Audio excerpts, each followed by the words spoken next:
There it is. Hey, what's up, everybody?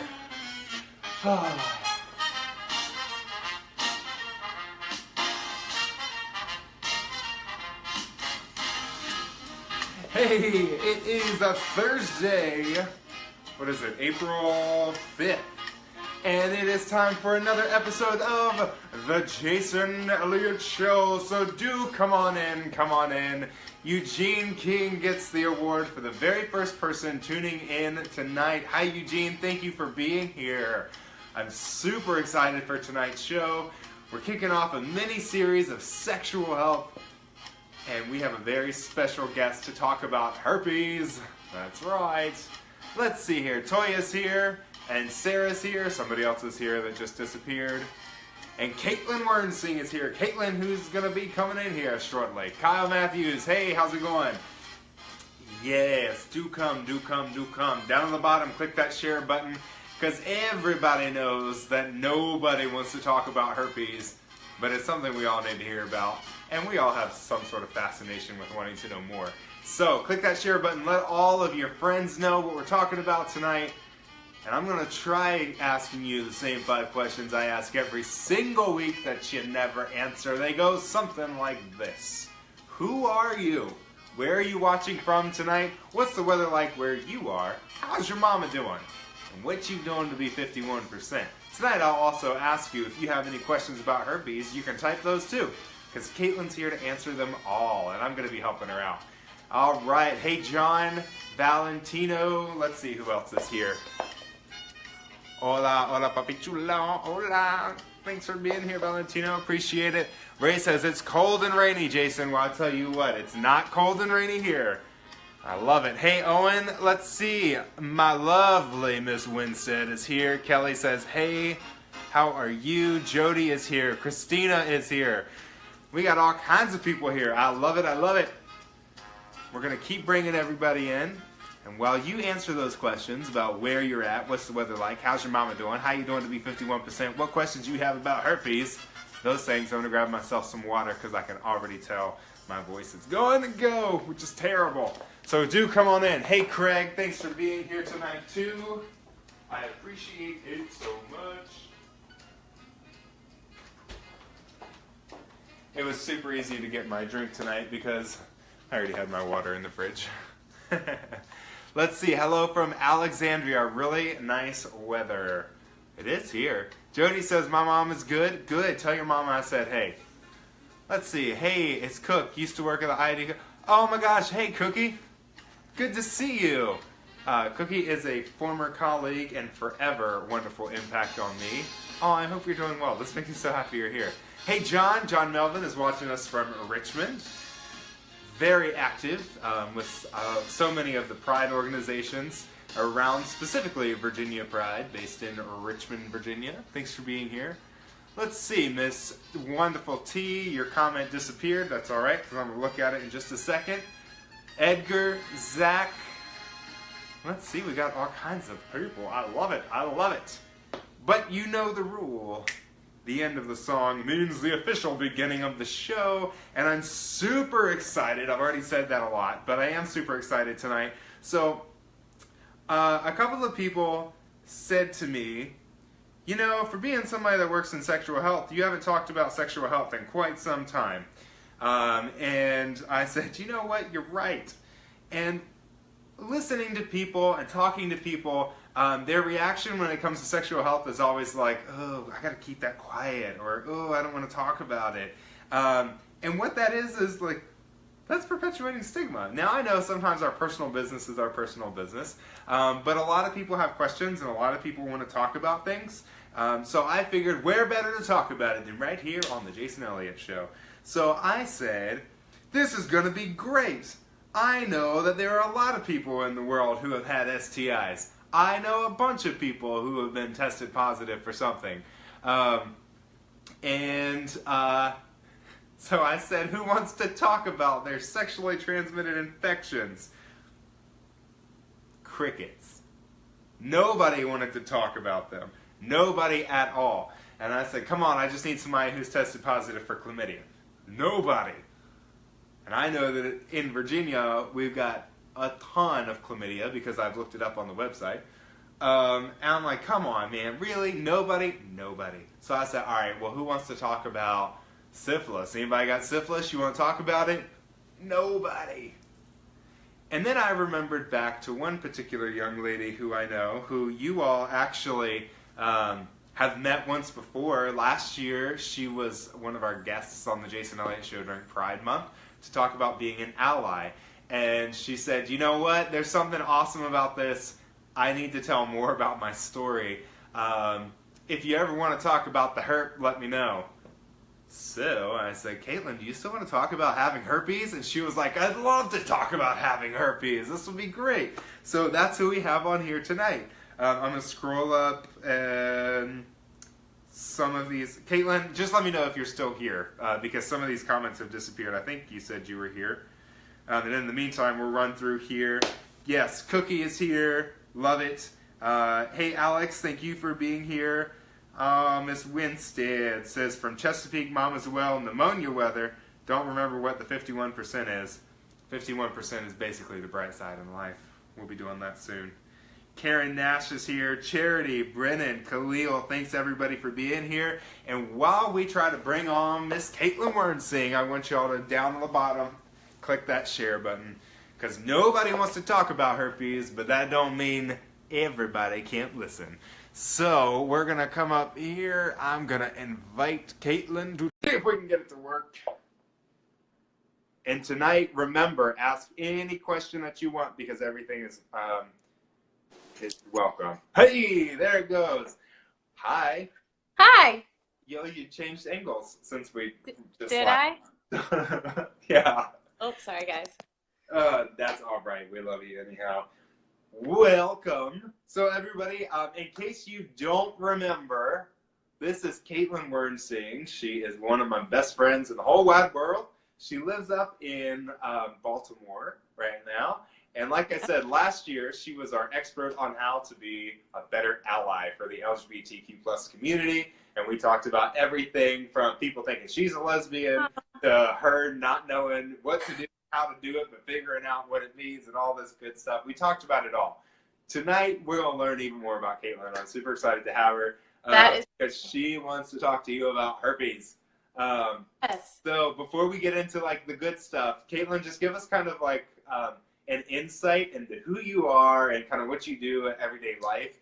And before you do that, just now that you're here, I just want to say that Kaitlyn and I both have backgrounds in the healthcare field in one way or another. Tonight, at least I am talking as an individual. I don't represent any agency or organization, and we're just two friends hanging out, and we happen to be talking about herpes to the world. Yeah.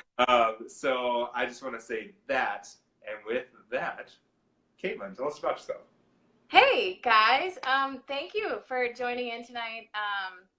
Thank you, Jason, for having me on the show. I know that herpes is probably not a topic that you talk about on a daily basis, but it's something that I am trying to talk about myself more often. So thank you for joining. I've worked in nonprofits pretty much my entire career.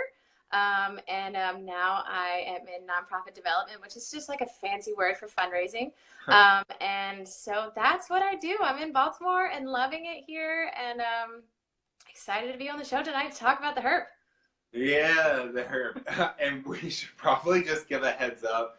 Kaitlyn and I are not, we don't really censor ourselves around each other. And you might be surprised about her lack of censorship when it comes to this diagnosis. Don't be thrown off by it.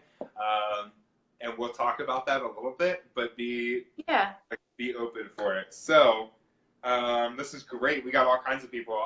My sister-in-law, Brittany, well, soon to be sister-in-law, says she's all about talking about it. #LabTech.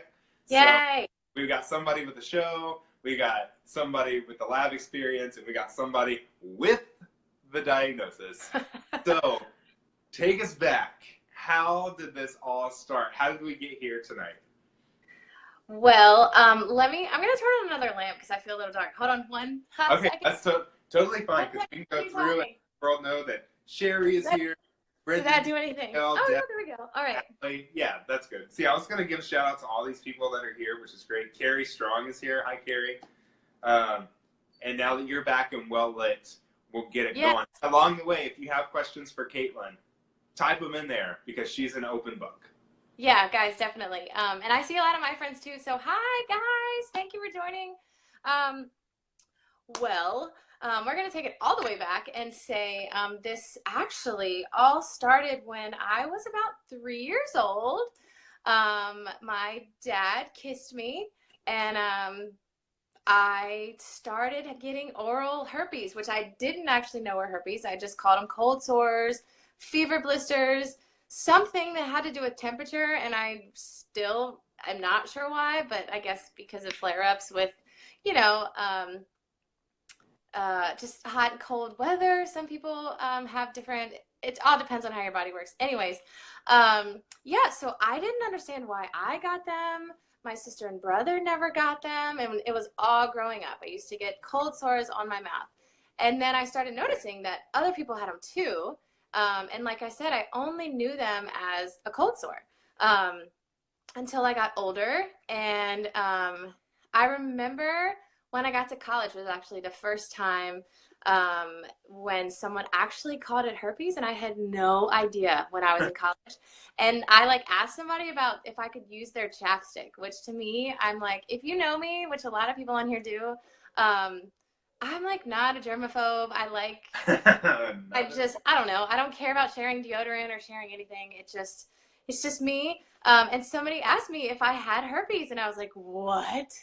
And so that was my very first experience with this whole stigma around the herpes simplex virus is oh my gosh, I have herpes. And it was this whole shocking, I guess, kind of experience that I had to just be okay with myself. But I know you guys are not here to talk about oral herpes, which is actually extremely prevalent. If I can throw out a couple statistics, I'm not a medical professional. I just have done some research myself. But it actually affects about 2/3 of the world's population are actually living with the herpes simplex virus 1, which in most cases are cold sores, fever blisters, oral herpes. And most of those people never, ever have any kind of symptoms. It's just is living in their body. So you guys, what you really want to hear about is my experience with genital herpes. And so like Jason said, please ask questions. Jason, you ask questions too. But I'm just kind of going to go right in to just talk about my diagnosis and how everything has kind of changed or not actually changed at all since receiving my diagnosis. I was in, I just got out of a relationship, 6-year relationship with an ex-boyfriend. I was living in Charlottesville at the time. And I wanted to date, and I was ready to date, and it was crazy dating because I met him in college, and it was this whole thing. And it was scary. Dating was really scary. So I happened to meet a couple of really awesome guys. And I had just really connected with someone and started having sex. Hi everybody, I'm getting private messages. Hi. So sorry. Yeah, tell them forget about private message. Come on here and join us.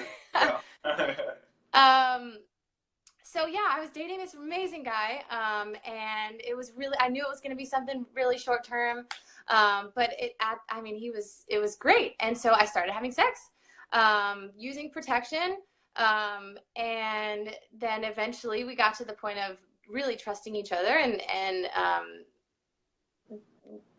something happened eventually, and then my vagina just didn't feel right. So it was a sensation that I had never really felt before. And my pap smear was coming up, and it was time to really go see my doctor. And so I got checked out. And at this appointment, I remember talking to my doctor about, something doesn't feel right. It doesn't feel right at all. I have a pretty good relationship with my JJ. And it just wasn't, I was just really uncomfortable. So she did a exam, and so that very first appointment, and yes, that was my first appointment. Just please catch on to that, because there were multiple appointments that followed because I was not convinced. And so at my first appointment, my doctor told me that it was just a tear from rough sex. Power to all the rough sex out there, but I knew that it was not a tear. It's not what anything had felt like in the past. But I left that appointment being like, okay, we'll kind of see how this goes. And a few days later, it wasn't even a full week later, it was maybe 3. I'm trying to remember in my head. I think it was 2 days later, 2 or 3 days. I went back to my doctor, got an appointment, and I'm like, this is not a tear. My body does not feel right. I've never, again, felt this sensation. And I used to, at the time, I was working at a sexual health organization, which is really, I think, is part of why I'm so open about my diagnosis, because I was talking to people on a daily basis who were living with HIV, who were getting tested, who were, I was educating people about all different STIs and what it looked like, what it felt like. And for me, it just, I knew that that was not a tear. So like I said, I went back to my doctor and really had to convince her to do a scrape. I don't know if that's the medical term. All of you doctors on here, please correct me. But I really convinced her to take a swab and like do a scrape. And I will say, it's not called a scrape. We call it a culture. There we go. Nobody is going in with like a razor and slicing off tissue. The testing process, if there's a lesion or some sort of an outbreak, really all we have to do is take basically like a Q-tip and collect enough of like the cells. So we don't have to scrape. We can culture. So nobody's like going after your vagina with an X-Acto knife or like scraping off. It might feel like it. Oh, it feels like it. But it's just a culture. Yes, it definitely feels like it. As someone who has gone through it, it feels like you're being like skin is being cut off. Because I was being tested for it as I had an outbreak. So I couldn't even see it, which is why what I think was part of the issue too, that I couldn't really see it. And so my little initial outbreak was so small, but I know I could feel it. So that same day, I think it was that same day. I'm so sorry I don't have a really great memory of that. So this was actually back in 2014. August of 2014 was when I found out. So I'm really sorry about all the details. But I remember my doctor coming back in the room and saying that I was positive, that it was a positive test for HSV2, which is the herpes simplex virus 2, which in most cases, herpes simplex 2 is genital herpes. So, and to me, I will never forget being like, okay. And that was it. And it was like I got like a general herpes 101 brochure. And I just kind of sat there being like, okay. Didn't really have a chance to really ask questions. It was just like, this is what it is. Go on with your day. And so I think that's a really big issue with herpes is so prevalent. And I think that there's an issue about, so we always talk about getting tested. Get yourself tested for STIs. Get yourself tested. Know your status. But I think that an issue for me was really, okay, so now what? Like, yeah, I found out I have herpes. What's next? Like, so that was a moment for me. Again, I'm really lucky that I was working in an organization where I had all kinds of support in the world and education. And I was very lucky for that. So that's kind of how my diagnosis, how I found out. And it was just like, I remember talking to, and this might just be like, I'm really sorry if I'm about to cross the line. But I remember because I was, again, it's all about like, what's that word? It's all about like your environment. So it's all about like perspective. Is that the right word? So I was working at an AIDS and HIV services organization, and my coworker was like, of course I'm sharing. And one of my coworkers who was living with HIV said to me, honey, you have a week to get over your depression, to think the world is ending, to think no one's ever going to love you again. But I have HIV. Like, there are things worse out there. My teeth are falling out. My gums are receding. Like, things are happening to my body physically that will never happen to you because of herpes. So that's kind of like where I started just calling it the herp, because I think that for me, that was just like it's not really that, it's not like a cooler way to say it for me, but it just is like it's easy.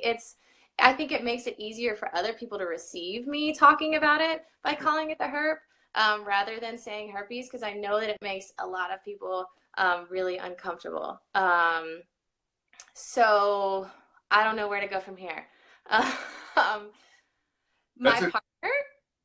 So, well, actually, so I wanted to talk a little bit about that. And so Brittany just asked a question before I ask hers, before we talk about that. I want to go back. So I was in Kaitlyn's life at this time, and she and I had some conversations and things like that. It was more than 2 days, but less than 5. Thank you. So, and then I believe you also had a 1-day lapse from when you had the test from when you got the results. That could probably be it. According to the way I remember it. Yeah. So what I want to know is in that period of when you were first presented with the idea of, we're going to do this test to see if you have herpes, to the day when you got that result, what went through your head at that point? So I remember going into the doctor's office and being like, I have this. I really remember like talking to my friends, talking to my partner at the time knew that I was being tested.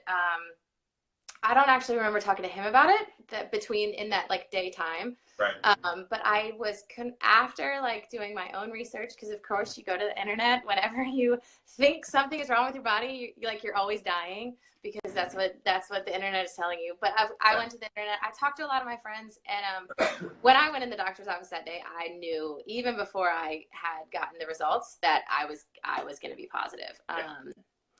So well, you also knew at that point that something was wrong, or something was, I won't say wrong, but something was different about your body during that time, and you knew it.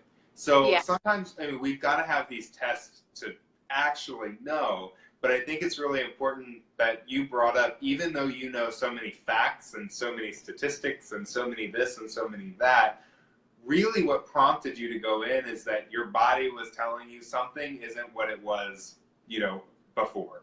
I think that's really important too. We can't rely on that for treatment or for diagnosis, but for a lot of us, simply paying attention to our body can make the difference between getting tested or not. Oh yeah, definitely. Yeah. And I know that and I'm sure that we'll talk more about like other outbreaks, and because I get them fairly often, I'll say. Really depends on my stress level, is what I have really learned about when I get outbreaks. A lot of people have the virus and never get outbreaks, don't know they have it, are asymptomatic, and are just carriers. Have no idea that they actually have it. I, however, I wouldn't say a lucky one, but I am one of the ones who actually does experience outbreaks. But I know that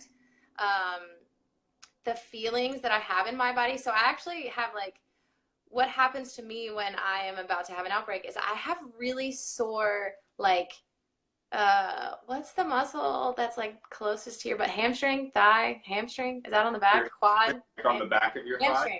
thigh? Hamstring on the back of the thigh. So my muscle gets really sore on one of my legs. It's always my left leg. I don't know why. But always with my left leg, I get really sore, and I work out, but it's a different kind of soreness that I feel in that leg. When I have, or whenever I get oral outbreaks, which happens, God, I don't even know the last time I have had one. It's probably been years. It was always like a tingling sensation for me when I was younger. I think that my body now is really just like, we're done here. We're just gonna be done here. And so yeah, that's actually what I feel. And my outbreaks really aren't very serious. I know that other people who I've talked to have more serious and larger, I guess I would say, outbreaks. Mine they're extremely painful, yes. Sometimes it's like in the perfect spot to when I'm peeing. It feels like knives are like stabbing me at that moment, because it's an open wound. I mean, it's an open sore. And so that's kind of what I feel when I do have outbreaks. I don't really know if you want me to just keep going on this, or like talk about how I maintain them, control them. What do you want to talk about? Everything.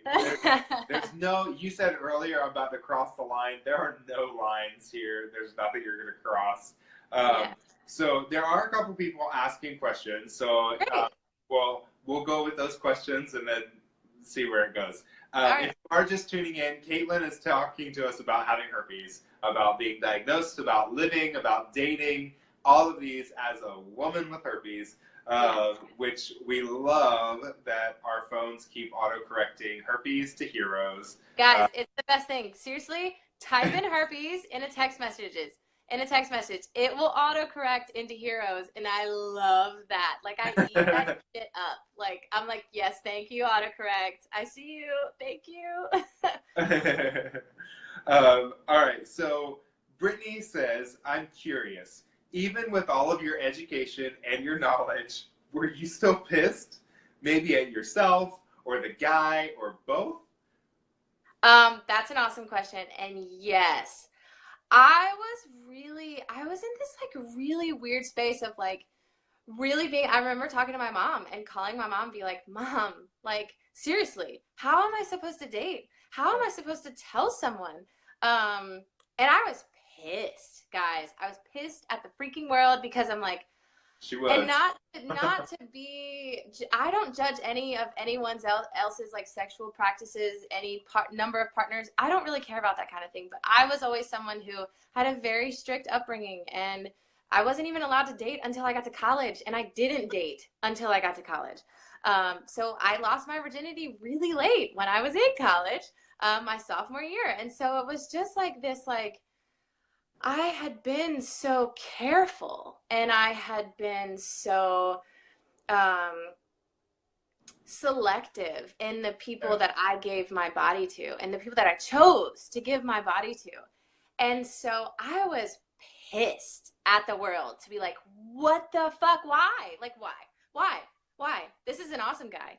Like, why is this shit happening to me? It should happen to someone who's had sex with bajillion people, or it should happen to someone who is doing some crazy stuff that I can't even like imagine that they're doing sexually. And like, I was so mad that I'm just like, I couldn't understand why. But then again, because of where I worked and my amazing coworkers and colleagues, it was also this time to be like, I could be someone to talk about this, because I have had this experience, and I mean, not to like say anything really great about myself, but I'm just this pretty little white girl that a lot of people judge and would think that nothing like this would ever happen to her. But it does, because STIs affect everyone. It doesn't matter. And so that was this whole like shift in my thinking, was really about, I really want to talk about this, and I really need to talk about this. And so now this is us 3.5 years later, and I'm finally talking about it to a larger crowd than usual. I'm usually just talking to like people I'm dating, and I happen to be single right now, so I am dating and talking about herpes. And so, or friends or coworkers, which is really funny that I just like have no filter, and a lot of people know that I have You the herp. don't. You know So yes, to answer your question, pissed off at the freaking world. Yes. All right, so I think you just brought up a question like a lot of people have. And Yeah. Charity said, Jason, her and I could be the same person, except I found out when I was 36 and with my boyfriend for 3 years. So Oh. a little shift there is that you're single, she's single. Hey, girl. So she's single, and you usually don't talk to all of these people on live about having herpes. Now Kaitlyn she'll go through the grocery store and tell somebody, oh yeah, I got the herp, it's fine, blah, blah, blah. But Guys, it's really funny. It's like the funniest conversations you can have with people, and I enjoy those conversations because like you never know what somebody's gonna say back, which is the coolest part. Is that I've really had people that are like, oh my god, who is this girl, and like completely like block me out even though I'm standing right behind them. But I've also had some like really amazing conversations with people who were like, oh, me too. And it's just like, it's really cool. Or like someone else will say like, oh, one of my really great friends was, she just found out that she has herpes. And so it's like really cool conversations that I think people are interested in hearing about it is the whole thing, is what I've learned, is that like people do want to hear about it. People want to hear about my experience. So yeah. Yeah. And with that in mind, if anybody does want to hear more, ask questions, because Kaitlyn is answering any question you have tonight about herpes. Oh yeah, and can I just say real quick? I saw somebody ask about medications. Yes. I saw that question Karen, actually went through. Yeah. Karen Nash says, "Is there any medication that you have to take?" And I would also like to know that too. Yeah. So immediately at the time when I actually found out, that was my first thought, is like, okay, so how do I protect my partner? Because again, there was this great guy who I was interested in. I told him actually that same day that I had been diagnosed, and we had a really great conversation. I know that a lot of people may have different experiences, but I had a really great conversation with my partner at the time. And I was lucky, I would say. So anyways, yes, medication, there are medication that you can take. And I actually take, because I'm dating right now, I actually take one a day. And so you can take a cyclovir, Valtrex is like so those are the two like generic brands.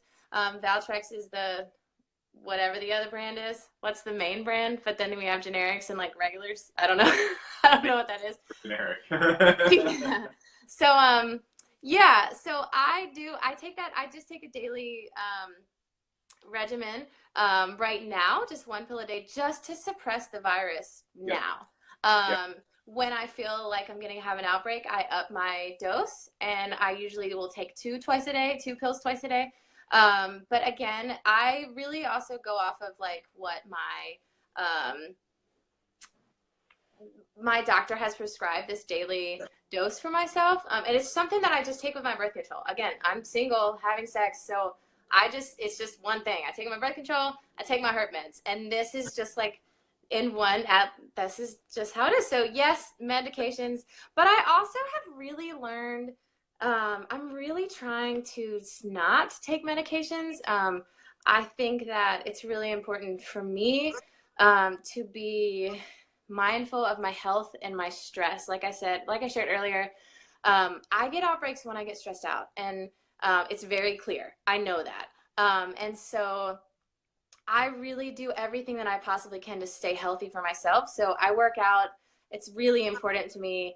And I meditate, because I think that mindfulness is also a big part of my life. I started doing yoga. Yoga is crazy hard, but I realized that it's another way for me to just calm my mind and have an hour where I don't have to think about work or think about my relationships, and eating too. I mean, what I really try to maintain a healthy diet, I would say. So and I've also played with like vegetarianism and was vegan for a little while. And I didn't really experience any changes in my body with outbreaks, at least with different, um, like eating meat or not eating meat. I didn't have Right. anything like that.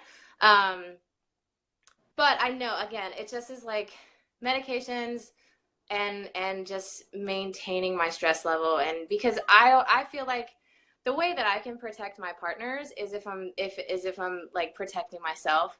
And so I know that I'm taking care of myself and I'm doing everything I can to protect you. Um, and again, sharing my diagnosis is another way that I can protect them. Yep. And so that's before I ever have sex with anyone, um, they're going to know that I have herpes. They're going to know that I have genital herpes. They're going to know that I have outbreaks. They're going to know how often I have outbreaks. I usually also give people just a couple of like really good, uh, what's the word? Just like other websites that they can look at. So like the CDC is a great place to go. I also learned about this really great group called Project Accept. And it's all about herpes research, support, which was a big part of it when I very first found out. I needed all the support I could get because, again, I was like really struggling with this. Like, I know this isn't this bad. I know it's just herpes, but like, how do I come to terms with it for myself? Um, so there are a ton, and I mean a ton of private groups that are on Facebook that are really accessible if you do find out you have the diagnosis. And so that was a huge thing for me, was really finding out the support, um, and also really sharing everything with my friends. I know that was a huge part when I very first found out. I shared with everyone I could share with that I had herpes. And I remember talking to someone who I knew had feelings for me. And he and I were just drinking, having a really good time. And we were talking about things that we would change about ourselves. And I'll never forget the conversation because before this guy, who is a friend of mine, I actually was, for the very first time, like dating someone else, told him about herpes. And for the very first time in my life, I got turned down for a relationship, for someone didn't want to date me because he was so afraid of the virus and what it stood for and what he thought um, about it. And I realized that that happens and everyone has a right to that. But also that was devastating for me. So then it's like a week later, I'm hanging out with a friend of mine drinking, and I'm like, you know what? I have to do it again. I have to just share this again.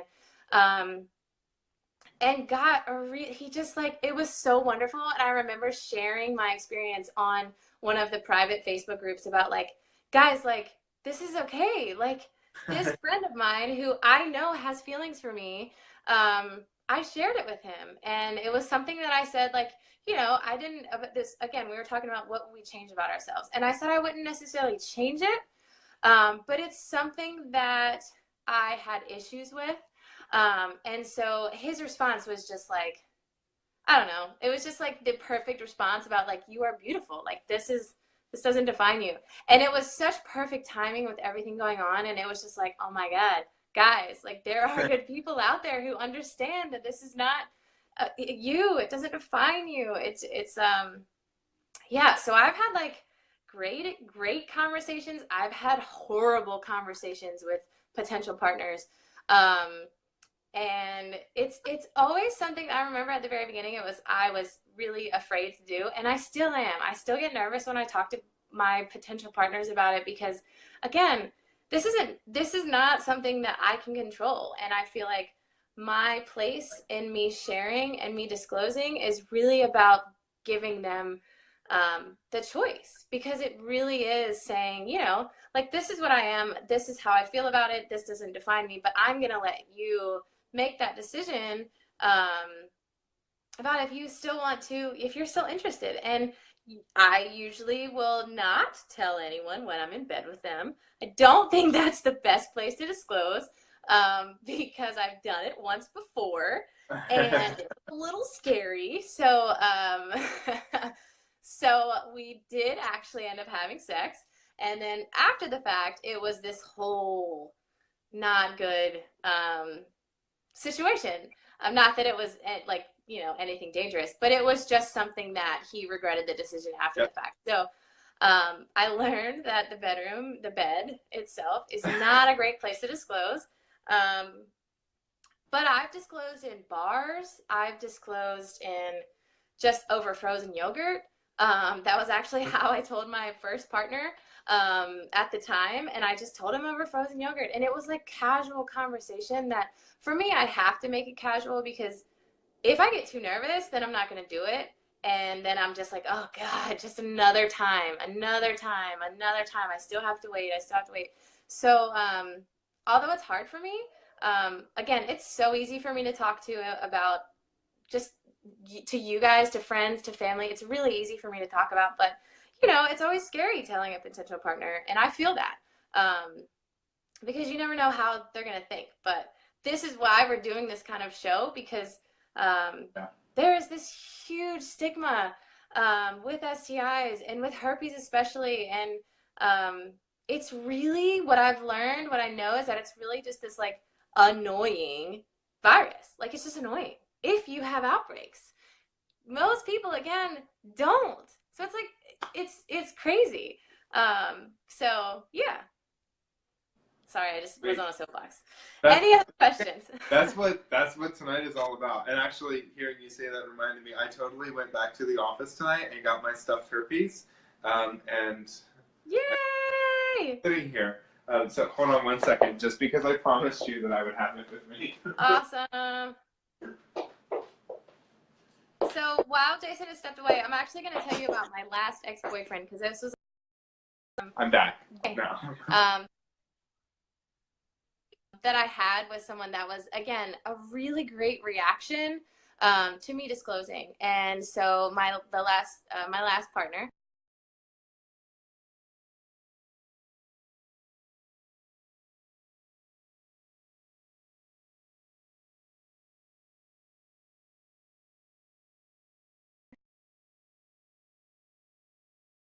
Are you back? Hold on. Are you back?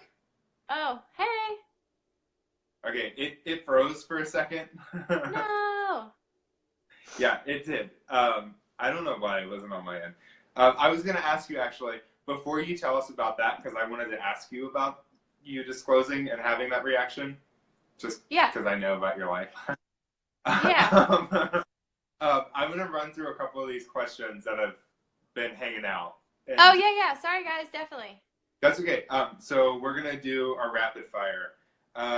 Your picture is a little grainy.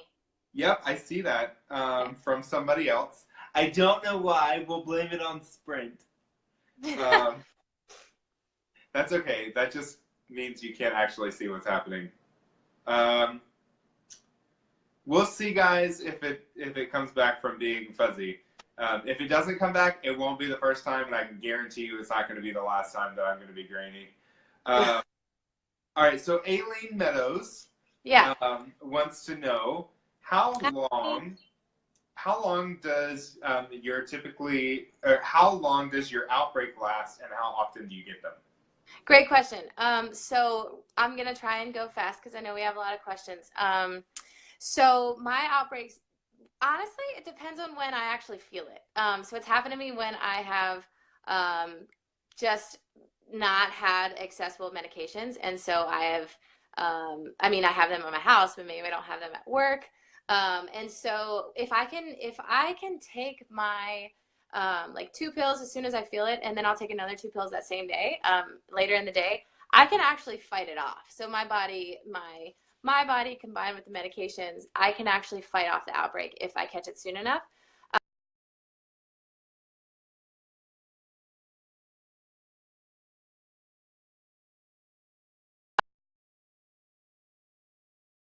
And and I'm counting like from the very first moment that I actually feel something in my leg. Like I said, I get this like awkward, like really weird soreness in my leg. So I'm counting like that being the start of my outbreak.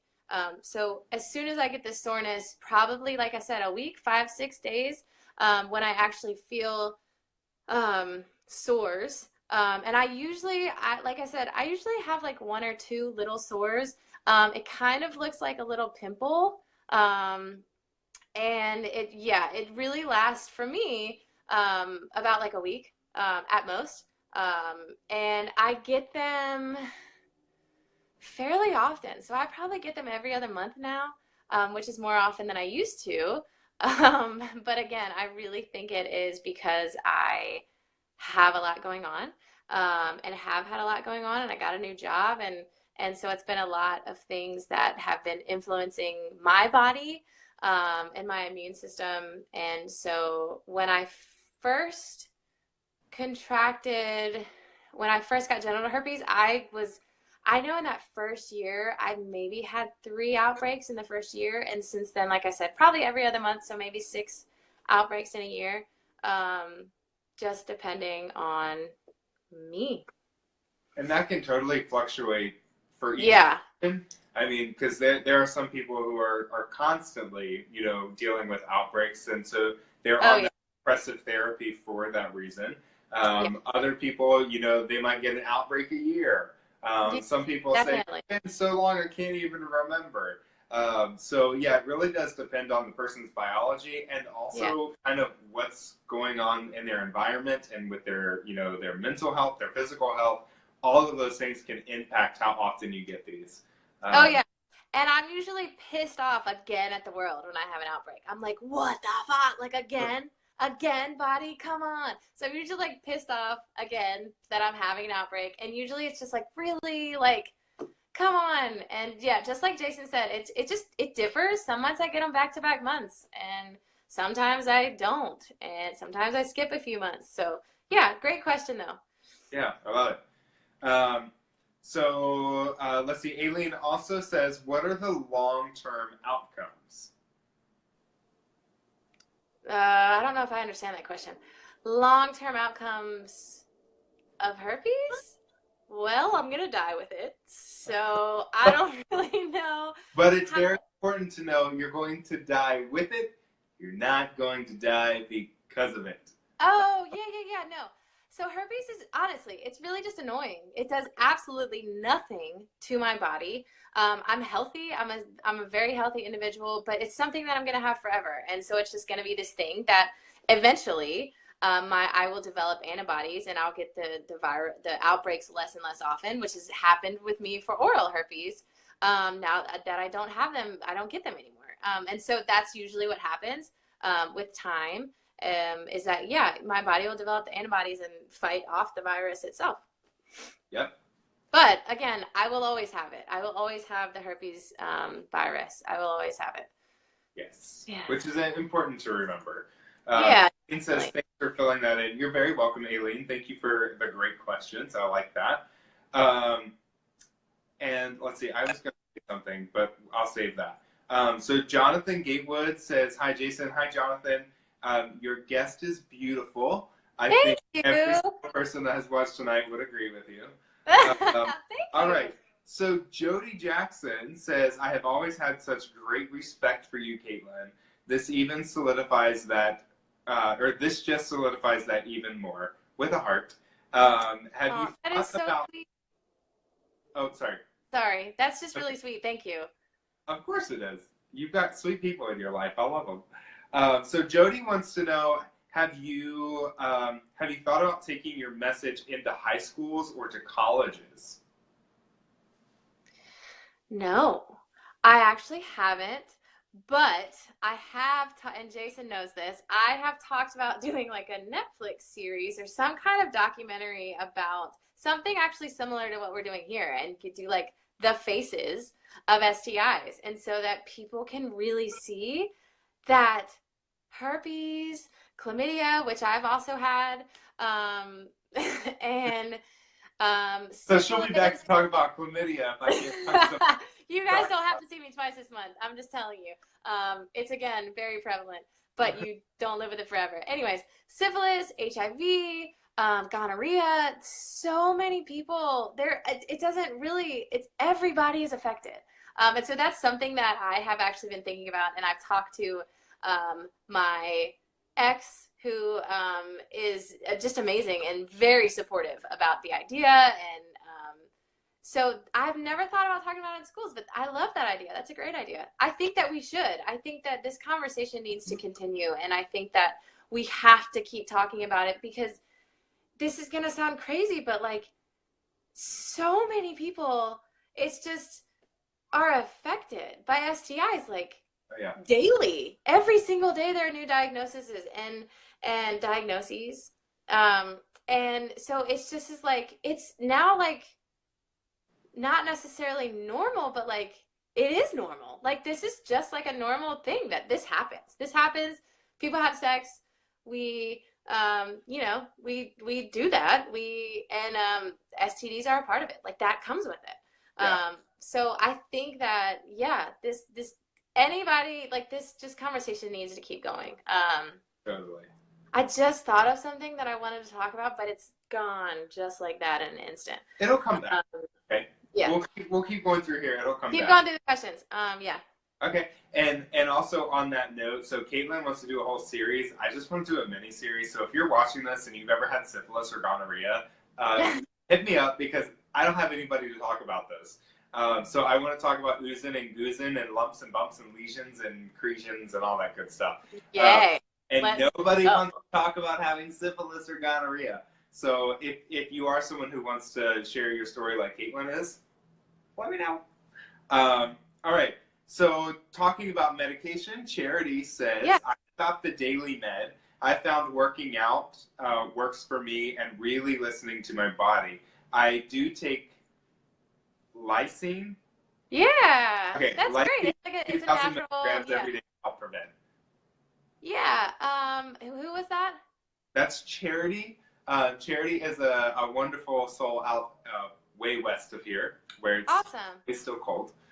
Charity, it sounds like you're doing all the right things. I mean, like you are listening to your body.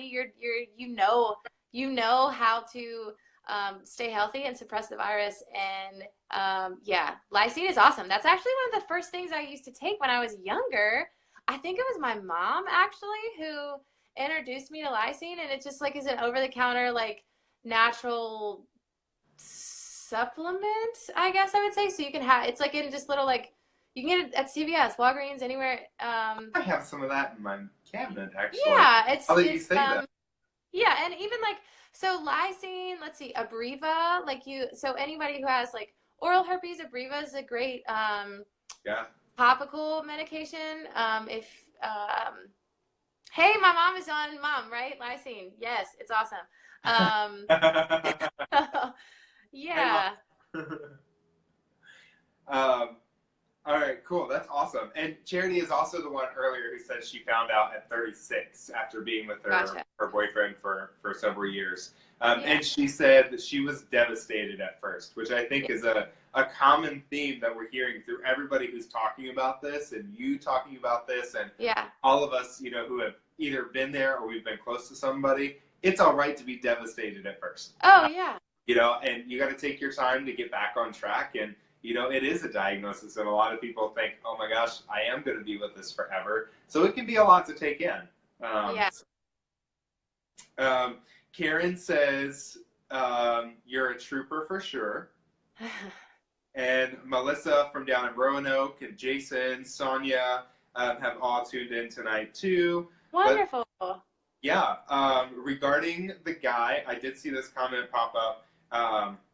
Regarding the guy who did not take it so well, Brittany says, so we'll throw that. That was hard. Yeah. Brittany says what? Brittany said Bath Alicia. Oh, I love that. And I I'm sorry. sobbed. I sobbed after that happened. I had hung out with this guy numerous times, like 7, 8, 9 times. We had shared a lot together. And it was devastating. It was just, I had never really had experienced that. And it was just like, wow. And that was the second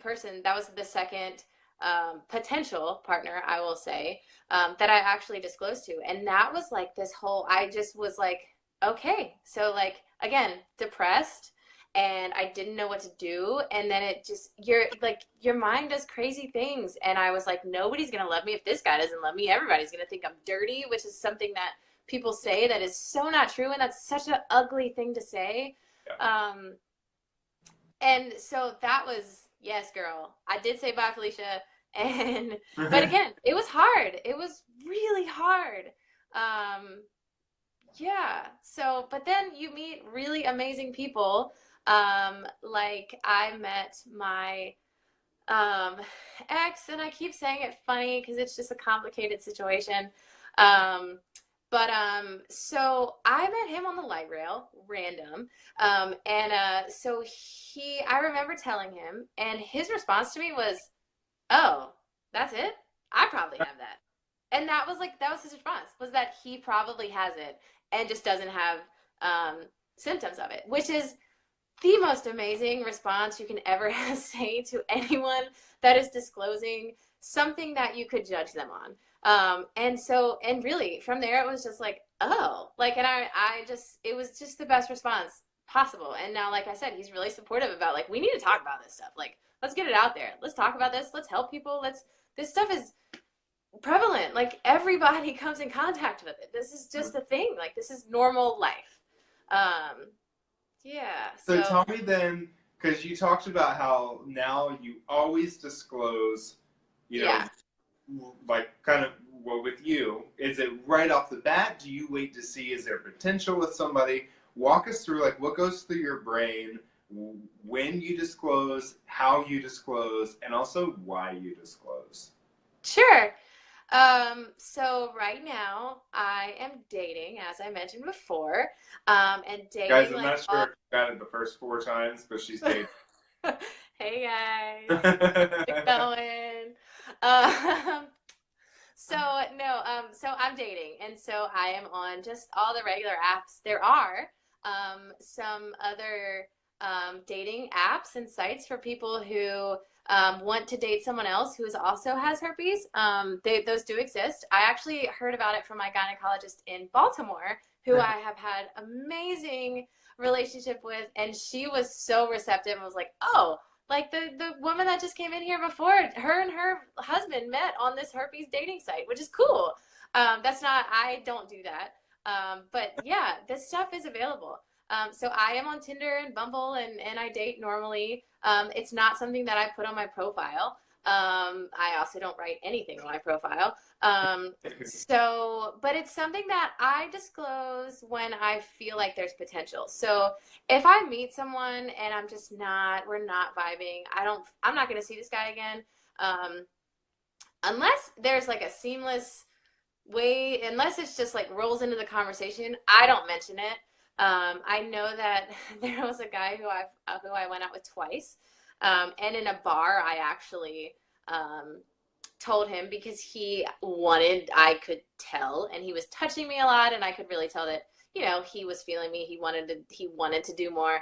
So I actually disclosed to him in the bar, saying, you need to know a lot more about me before we ever have sex. Like, we need to know a lot more about each other before we ever have sex. And that's usually how I start the conversation, if it's like that.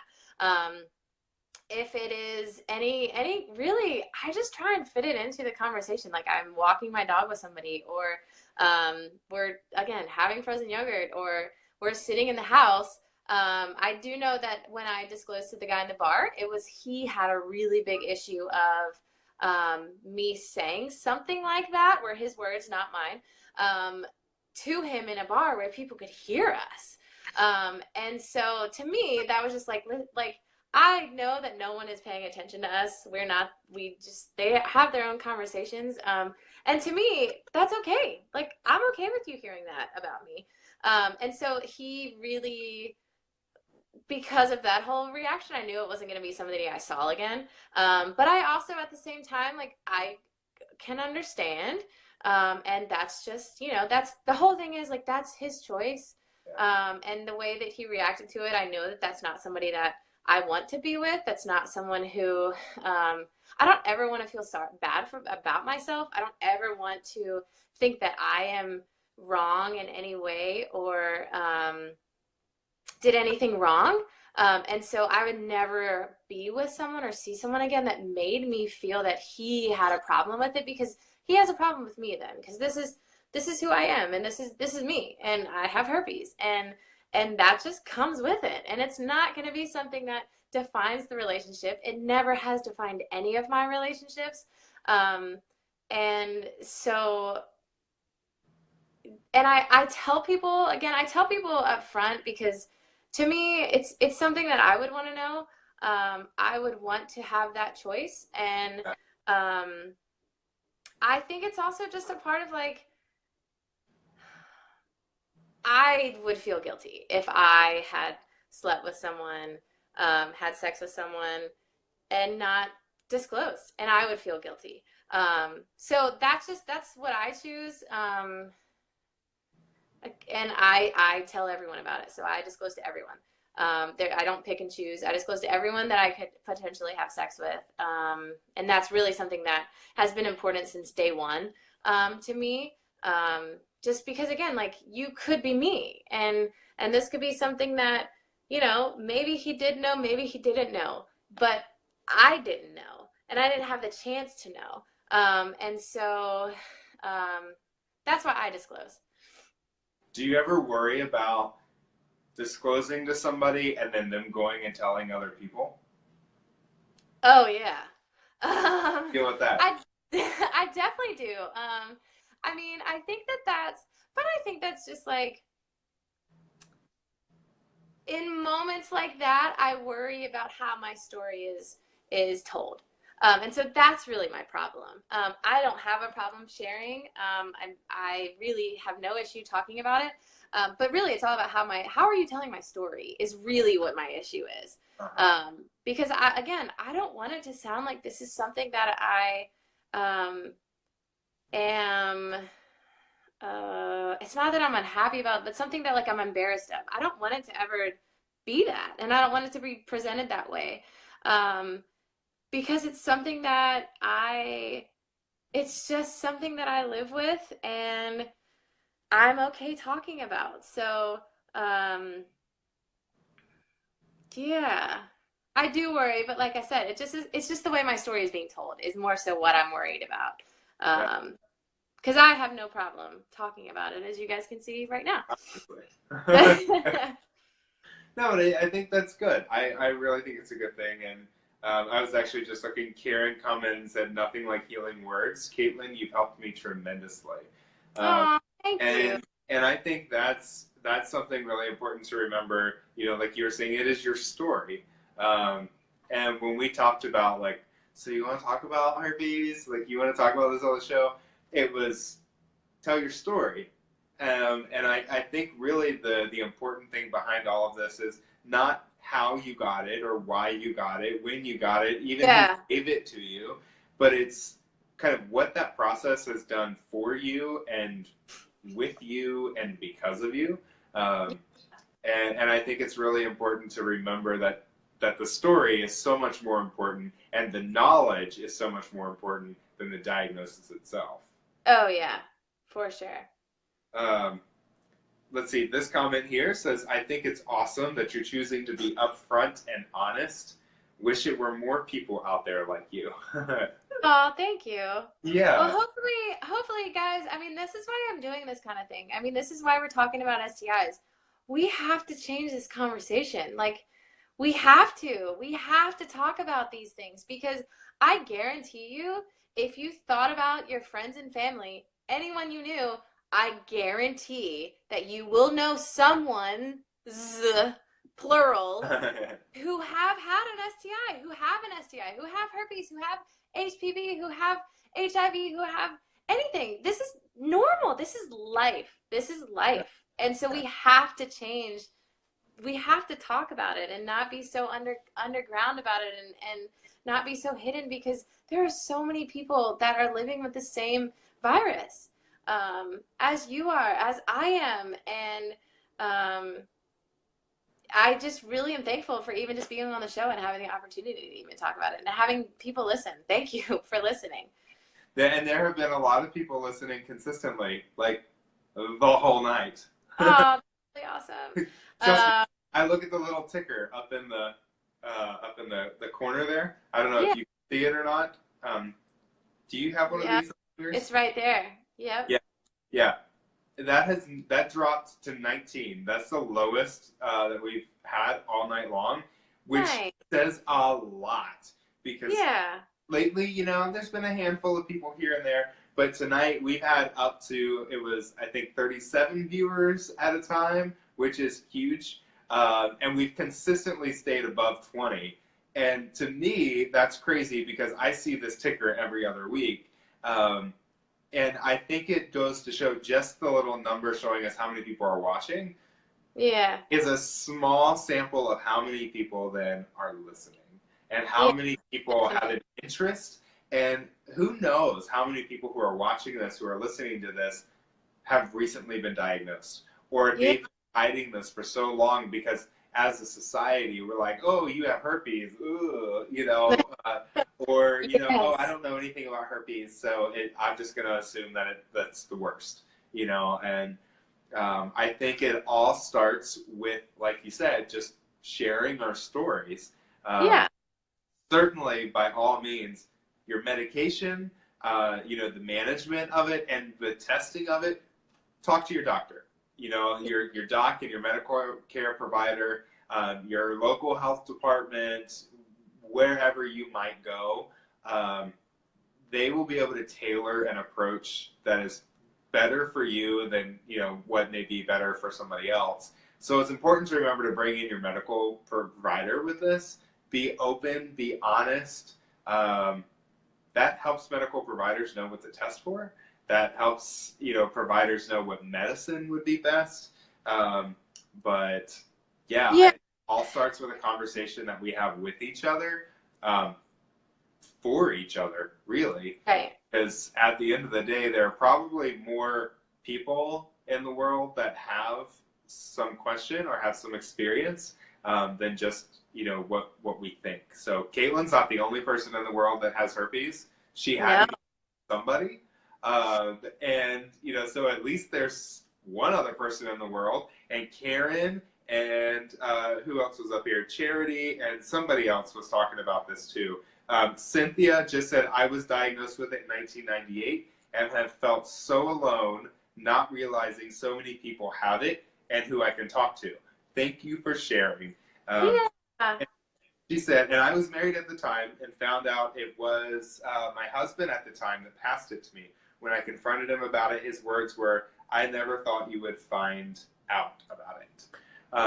And so that's kind of the mentality, is that we go through life thinking exactly what Cynthia just said. I thought I was the only one. I thought it was only me. Yeah. I didn't know there were other people. I didn't want to share because I just thought I could hide it forever. And this is part of who we are and what we do. So it's so important to have that conversation. Yeah. Kaitlyn, I don't know if you can, but if you have any resources that you found really important and helpful to you, Oh yeah. you can certainly discuss them. Or if you would rather just post links in the comments below, that way people can link to them later, whichever you prefer. I don't know if I know how to do that. I just downloaded the Facebook app. I'm sorry, I'm 30 and don't have Facebook on my phone. Yeah. Well, so one of the things that you actually just brought up, which I feel like is needs to be shared and needs to be talked about, that you just reminded me. So herpes is different than a lot of STIs in that it's not transmitted through fluids. It's actually transmitted through your skin cells. And so, again, this is why I disclose, because condoms don't always protect you. I mean, you guys have sex, right? I mean, we're all here. We all are adults. We have sex. Most of us are adults. There are a couple non-adults. Oh, that's okay. Well, you will eventually have sex or are having sex. It's either way, protect yourselves. But these are conversations that need to be talked about because, again, herpes is transmitted through the skin to skin contact. And so never have sex with an outbreak. Never have sex with an outbreak. Live outbreak. Never. Again, I'm very careful. I don't actually ever have sex even when I feel one coming on, because that's when it's most contagious. And so, um, also, condoms do not always protect you from herpes, because again, skin to skin contact, there's a lot of friction, right? There can be a lot of friction. Um, and so condoms are not always going to protect you. They don't protect you from herpes. And so I think that these are things that, oh man, I'm almost out of storage. So, so I think that like these are things that people need to know about, and this is why I have the conversation. This is why I talk about it,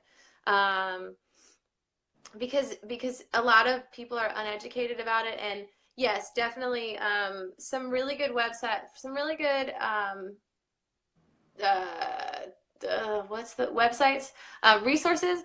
So the CDC has like fact sheets that are really easily digestible. It has a fact sheet all about herpes, all about oral herpes, genital herpes. That's something also that when I share with someone, when I disclose to a potential partner, I don't give my friends this information unless they actually ask me about it. But when I'm sharing a potential partner, I'm not putting them on the spot that moment. I don't want them to make a decision that at that time. I want them to think about it, do your own research, so that this is your choice, 100% your choice. And I've done my part. But now this is your decision to research and use, I can't think of the right word. Good websites. What's the right word for like good? Like quality, reliable, accurate. Accurate, quality, reliable, accurate. Yes. So again, the CDC has a really great fact sheet all about herpes. Project Accept, which I talked about earlier, projectaccept.org, is actually the website that you can go to. So those are two that I always talk about, two sites. And Project Accept is where I actually learned, where I actually got most of my support. So like emotional support, all these private groups that I am a part of. Once you are a part of this world, you actually realize all the support that's out there. But when you first find out and when you're first diagnosed, it is the loneliest feeling that I've ever felt.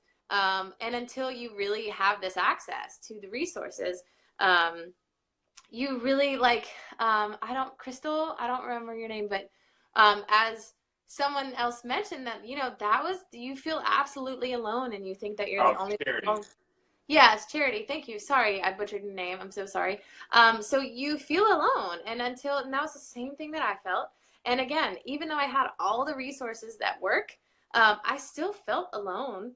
And then I found this whole network and this whole family of people that also had herpes and were meeting up with each other. And there's like Maryland groups and Virginia groups and DC groups, and you can meet these people and go to holiday parties, and it's cool. It's really cool to know that so many people, this is just a part of their lives. Yeah. And so that's, yeah. So those are the two that I usually talk about when I usually send people to. Project Accept is one of the best websites that I've like found, because there's so much information and they're super supportive, and yeah, really helped me. I can say that much. And yeah, so nice. Yeah. So yeah, it's a whole nother world, and I think for somebody who did not know, or took a while to find it, it's a beautiful world of acceptance and education, and I don't know. There's it really is. Charity said, "Don't worry about butchering her name. It happens all the time." We'll just blame it on the fact that you don't have comments scrolling on your screen. Yes. And Cynthia said it was devastating when she first found out she had no one to turn to except family, which is kind of what we talked about earlier. Charity said the same thing. You said the same thing. Yeah. And I think it's really great to know that outside of, our, in the traditional form, our family, whoever our blood relatives might be, there's also this family through social media and through, online resources that lead to even more chosen family too. So I think that's awesome. Yeah. We'll do it real quick. Like if anybody's got questions, then go Oh ahead yeah. and post them. Are we like time? Are we out of time? I don't know what time it is. I mean, no time in life. This might be one of the longest episodes that we've ever had. Oh man. Well, let me give some takeaways really quickly because I think absolutely. So this is important. Do some takeaways, and then if we have questions, we'll do them, and if not, we'll wrap it up and we'll pitch everybody to message you. Yeah, and if you guys aren't as I know that this is a lot, and this may be even a lot just watching, and maybe you're watching in secret, or maybe you know, it's you could never see yourself doing what I'm doing. Please, if you want to talk about anything having to do with herpes, I mean, like I said, I've had chlamydia also, so really, again, it's not something that lasts forever. You can easily get rid of it. But if you do have herpes and really want to talk about it, I actually, like I said, have oral herpes and genital herpes, so I can talk to you all about everything, what I feel. And if you haven't heard it already because you missed part of the show, I would love to talk to you more about it. And if you're going through it and if you need some support, I am on Facebook and also Instagram that I think I posted both of these on, but my name's Kaitlyn Wernsing. And you can definitely reach out to me. We'll have a phone call. We'll have coffee if you're in Baltimore. I would love to hear about you and your story and your experience and help you through anything, or just celebrate us being yes, girl, living freaking life, or yes, living life. But yeah, so the main points that I would have to say, the main things that, and we're gonna this is kind of gonna end on a funny, not serious note, but that's how I think about herpes. Guys, that's fine, because I've officially gotten the notification that my iPad has 5% and my phone has 10. So ending this, guys, seriously, have sex, fall in love, date. Herpes is not gonna stop you. It has not stopped me. And you can, I mean, yeah, I don't even know how else to say it. Live your freaking life. And I know that I have had a lot of support getting to where I am today. And like I said, if you need anything, if you want to talk about it, if you want to be able to accept this, or talk about it, or anything, I'm here. But like I said, live your freaking life. Do not ever apologize for having herpes. First thing, never apologize. And this virus, it does not define you. Again, fall in love, date whoever you want to freaking date, have sex with whoever you want to have sex with, go have sex with the world. I just want you guys to be happy. I just be happy, because this virus, to me, is not worth, I think that there are worse conversations that you can have with people than talking about herpes. I think that there are harder conversations, like telling someone that you love them for the first time, telling someone that you actually are in love with, telling them that you love them for the first time is a way harder conversation. Putting yourself out there like that is a way harder conversation than telling someone you have herpes, and you're protecting them. You're taking care of yourself. So yeah, I hope this is helpful, and I really appreciate you guys watching. And I call it the Herp Chronicles, and I hope that sticks. And maybe someday you totally have to make that a thing. Yes, we need to have the Herp Chronicles. And okay, so that's again, your podcast. Make a podcast and call it the Herp Chronicles. Oh, that would be awesome. Yes. All right, but yeah, guys, I'm super accessible. Kate Wernsing on Instagram, Kaitlyn Wernsing on Facebook. Let me know if you want to talk about anything. She is tagged on this video at the top. Yeah. And she's also tagged in my Instagram posts. So make sure that you go follow her. Make sure that you hit her up. If you want, I'm gonna sell her even more. If you're in the Baltimore area and you want her to come talk to your group, if you want to start a support group and you want her to come out and be like, hey, look, I'm living with this. Or if you want to educate young adults or youth that we're talking about earlier, obviously she can talk the chalk and walk the walk. So get in touch with Kaitlyn, and then if you are anywhere where a beach is and you want her to come, let me know, and then I'll let you know how much it is to bring us both out. But yeah, definitely, you have heard her story tonight. You've seen her face, and I promise it won't be the last time you see her or hear from her. But I'm super excited to have Kaitlyn Wernsing with us tonight. Currently based in Baltimore, Maryland, but hopefully now implanted in your hearts and your minds as well. Thank you for being here tonight. I do appreciate it. I hate to run it off, but I know if I don't end this, it's going to cut the broadcast off. That's okay. We can cut it off. Because you guys are probably tired of hearing about herpes. Trust me, the conversation about the herp will keep on going. So the herp, what do you call it? The Herp Chronicles? The Herp Chronicles, which one of my friends actually, as I was telling her about this, she was like, girl, you need to name it this. This is what you need to name it and have like this whole thing going. So I have to give that to my friend Chelsea. If you're listening, I don't know if you're listening, but my friend Chelsea actually coined the Herp Chronicles, but I love it and I think it's funny. I love it too. And since we like the Herpes Heroes autocorrect, your little emblem can be Kaitlyn with a herpes cape. Yes. And if you guys seriously try it, type in herpes on your phone. I have an iPhone, so maybe it only autocorrects into heroes on iPhones. Thank you, Apple, for doing that. I love it. But really, try it. Type in herpes in a sentence, and it'll autocorrect to heroes. And that is just the best. It's just is the best. It is really something. Maybe not the best, but kind of the best. For me, it's the best. It's the little thing, guys. Typically, I ask for all of our guests to give us like a quick 30-second positive message to keep the world spinning until next week. I think you've already done that because you kind of skipped ahead and did it before I asked you to. But is there anything that you'd like to say to keep the world spinning until next week? 30 seconds or less. And if not, we could just tell people to rewind the last 3 minutes and watch that again. That's all I'm going to repeat. Okay. Date, live your freaking life, fall in love, do anything that you ever want to do, and make sure you type in herpes in your phone because it will make you smile. That is what will make it last till the next week. Type in herpes, autocorrect. It really is the best. It's the best feeling ever.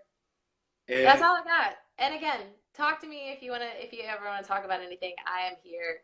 And I'm an open book. So Thank you, everyone. Thank you. Books are great. Podcasts are great. Having you here has been great. I appreciate it. Thank you. Thank you. Now, real quick, just because Kaitlyn told me I had to bring it, this is my herpes. So this is also a product placement. They're called Giant Microbes by Drew Oliver. And they have like every single microorganism. They make them in these plushies. I have the whole collection of sexual health related microorganisms. And when I got this at a conference, I took a picture and I sent it to Kaitlyn. I said, look, I've got herpes now too. Yay! So get this for somebody who has herpes because it'll make them smile as much as the typo that iPhones do. And just as like a disclaimer, herpes does not look like that. It does not look like a cute little yellow flower. It doesn't look cute. That is what that looks like. It doesn't feel fluffy. It doesn't feel fluffy either. It doesn't feel fluffy or look cute. On the Jason Elliott show sometimes. All right, cool. Well, I'm going to leave you with the same thing that I say at the end of every single show. I'm going to say it fast because I know my phone's going to die. But it goes something like this. It doesn't go like that. It goes like this. From dreams to goals and goals to reality, because dreams are for those who are sleeping. If you're alive and awake enough to watch the Jason Elliott show and listen to Kaitlyn talking about herpes, that means that you're alive and awake enough to set goals and then work towards those goals. After maybe a lot of time and definitely a lot of hard work, those goals will become your reality.